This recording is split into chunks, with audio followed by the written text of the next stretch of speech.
Assalamualaikum warahmatullahi wabarakatuh. Bagaimana kabarnya hari ini? Semoga sahabat dalam keadaan sehat walafiat.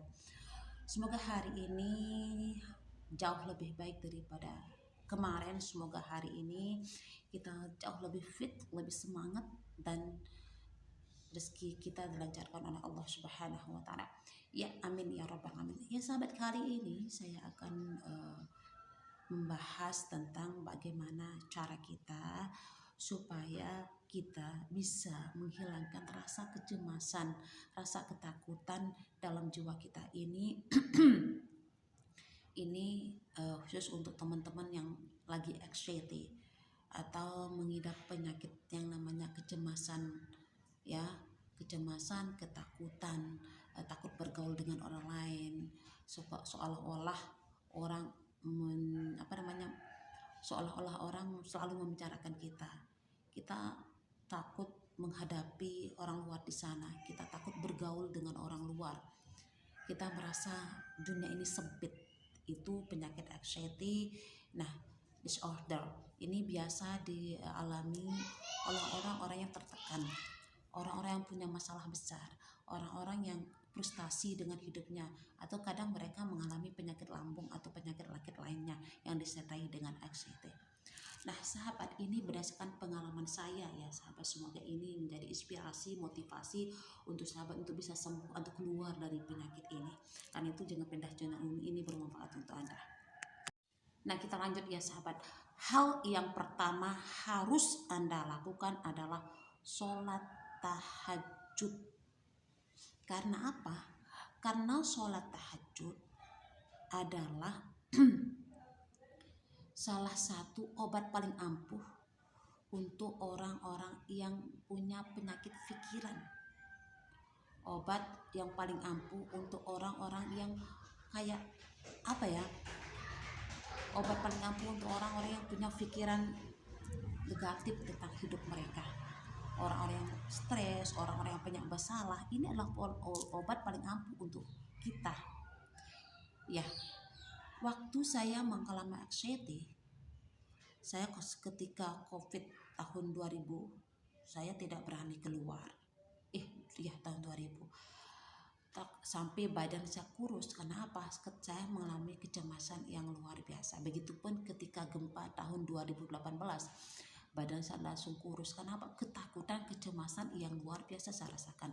Begitu juga tahun 2021, saya mengalami anxiety disertai dengan asam lambung yang berlebihan, sehingga saya mengalami berat saya yang asalnya 60 menjadi 53, 7 kilo turun. Dulu saya tidak gemuk seperti ini. Dulu saya pucat, kurus, kering. Tahun 2021 karena saya menderita anxiety, kecemasan yang luar biasa. Saya tidak saya tidak bisa tidur malam hari. Saya selalu tegang menghadapi masalah sedikit. Masalah saya besar-besarkan. Punya masalah sedikit dengan suami saya pikirkan. Saya tidak bisa tidur. Saya selalu menyalahkan diri sendiri. Saya selalu menyalahkan orang lain tentang penyakit saya. Saya takut keluar rumah, saya takut ke pasar, seolah-olah saya akan penyakit saya kambuh di sana. Saya takut melihat orang-orang, ketika orang berbicara seolah-olah mereka membicarakan saya, seolah-olah orang-orang dendam kepada saya. Itu yang saya alami, sehingga ada mentor saya ketemukan di YouTube, karena saya sudah berobat ke dokter, ke dukun-dukun, tidak bisa. Ternyata kuncinya yang pertama, kita dekatkan diri kepada Allah Subhanahu wa taala dengan cara bangun di sepertiga malam. Nah, sholat tahajud adalah obat paling ampuh untuk kita yang suka stres. Orang yang percuma Anda kecanduan dengan obat-obatan. Besok habis obatnya lagi stres.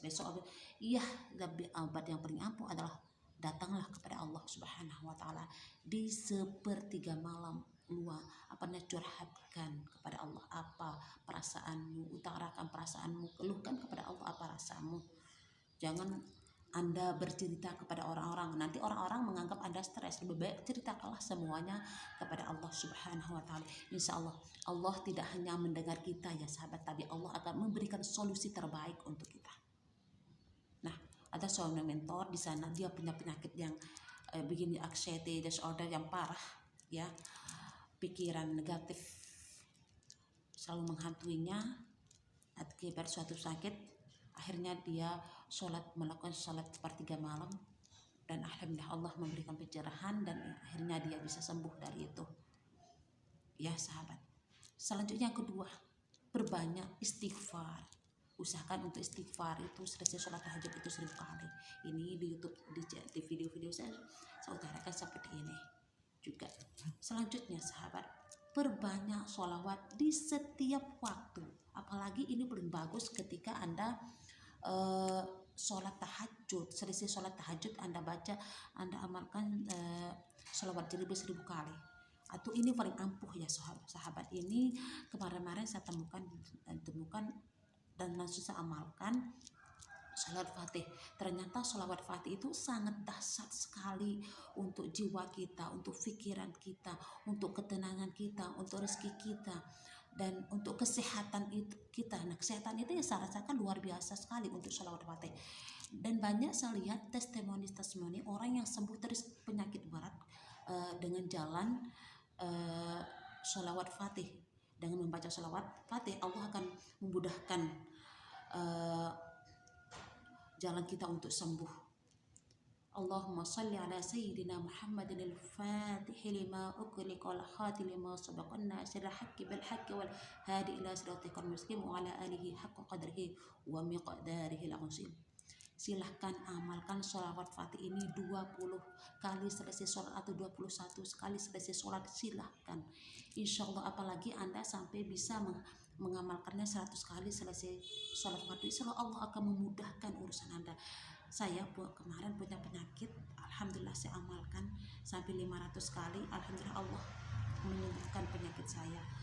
Dengan izin Allah, Allahu Akbar. Di sanalah saya tahu, dan setiap anak saya sakit, saya selalu mengamalkannya sambil saya pegang badannya, besok pagi bisa bermain lagi. Alhamdulillah, Allahu Akbar. Ini jalan Allah untuk memudahkan urusan kita dengan sholawat, karena Allah begitu cinta dengan Nabi kita Nabi Muhammad SAW. Inna Allah malaikatahu salluna ala nabiyya ayyuhalladzina amanu sallu alaihi wa sallimu taslima. Allah pun bersolawat, malaikat pun bersolawat.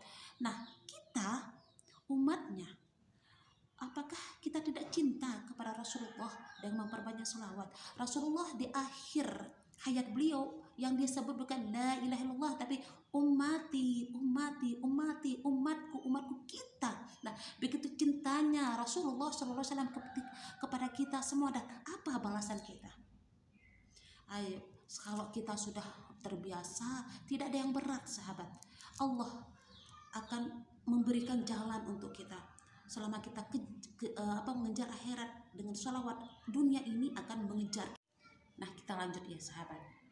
Itu kedahsyatan sholawat fatih itu luar biasa. Sholawat apapun silahkan, mana yang menurut Anda nyaman, mana yang Anda lebih baik, yang mudah Anda amalkan, yang gampang Anda amalkan. Sholawat Jibril sallallahu alaihi Muhammad, atau sholawat Sajaratul Nuqud, Allahumma sholli ala sayyidina Muhammad wa ala sayyidina Muhammad, sholawat Nariyah, terus sholawat Ibrahimiyah, sholawat Bisra, silahkan diamalkan. Semua punya fadilah masing-masing ya sahabat. Yang penting amalkan dengan istiqomah. Selanjutnya sahabat ya, jangan lupa untuk amalkan surah Al-Baqarah. Setelah saya amalkan surah Al-Baqarah, saya merasakan ketenangan dalam jiwa saya, karena salah satu fadilah surah Al-Baqarah adalah kalau kita sering membaca dalam rumah, insya Allah jin atau sejenisnya itu tidak bisa masuk ke dalam rumah kita. Atau misalnya ada orang-orang yang ingin jahat kepada kita dengan menggunakan sihir atau ilmu hitam, insya Allah kalau kita sering amalkan surah Al-Baqarah, insya Allah Allah akan melindungi kita dari hal itu. Nah, itu ya sahabat. Selanjutnya sahabat, usahakan untuk mengontrol pikiran Anda, berusaha untuk melakukan afirmasi setiap Anda bangun tidur, afirmasi setiap Anda bangun dari tidur. Selalu berusaha untuk menginstal ulang pikiran bawah sadar Anda. Katakan pada diri Anda bahwa Anda hari ini ada kuat, hari ini Anda tangguh, hari ini aku baik-baik saja, hari ini aku bisa berpikir positif hari ini. Nah, katakan, isi ulang pikiran alam bawah sadar Anda, karena pikiran bawah sadar Anda kita tidak tahu apa itu real atau tidak. Dia akan mengiyakan saja. Karena itu usahakan untuk di pagi hari itu usahakan sebisa mungkin untuk berusaha untuk mengontrol emosi Anda, berusaha untuk berpikir positif, mengatakan hal-hal yang baik pada diri Anda, katakan hal-hal yang Anda inginkan yang positif saja ya sahabat. Usahakan untuk jangan ngomel-ngomel dulu dah pagi-pagi ya sahabat. Biasakan kita perempuan semua kita pikirkan yang pagi-pagi, udah saat untuk berusaha untuk tenangkan, buang pikiran-pikiran negatif itu pada pagi hari Anda.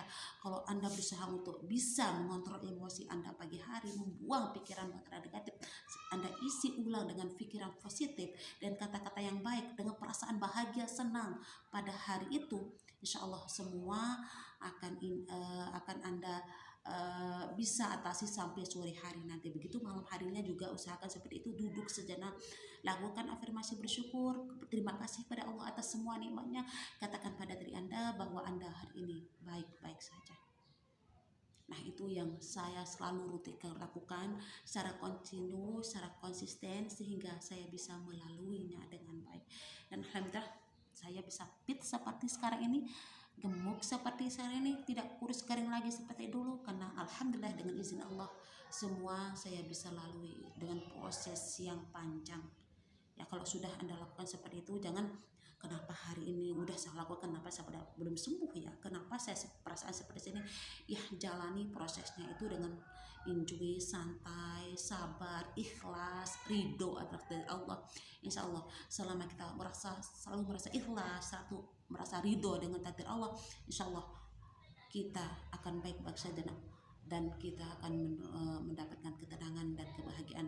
Dengan kita merasa tenang, dengan merasa bahagia, insya Allah kesembuhan kita akan lebih baik, lebih cepat ya sobat. Oke, semoga bermanfaat. Assalamualaikum warahmatullahi wabarakatuh. Bisa kita bertemu in the next video semoga ya. Amin ya robbal alamin. Bye bye.